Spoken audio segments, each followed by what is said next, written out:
ក្មួយត្រូវតែខិតខំកសាងខ្លួន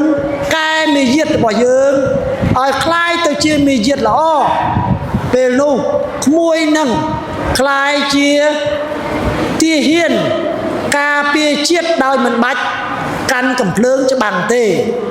សង្ឃឹមថាក្មួយស្ដាប់ទៅថ្ងៃនេះយល់បានខ្លះហើយបដូរអេរយាបថរបស់យើងបានអត់បាទក្មួយជាអ្នកតម្រង់ទិសអនាគតរបស់ក្មួយ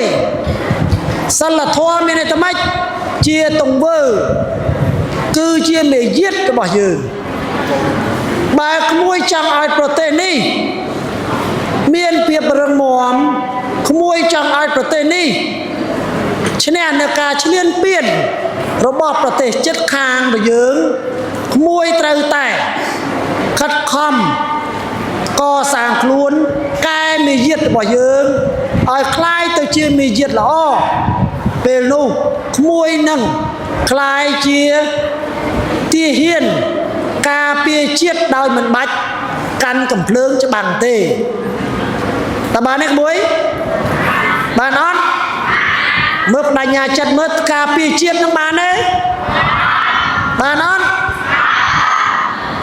ស្រឡាញ់ជាតិនឹងទេឈឺចាប់ពេលឃើញគេវាយយើងសុំប្រែคล้ายការឈឺចាប់ពីការស្រឡាញ់ជាតិរបស់ក្មួយហ្នឹងថែទាំខ្លួនឯងប្រឹងប្រែងរៀនសូត្រ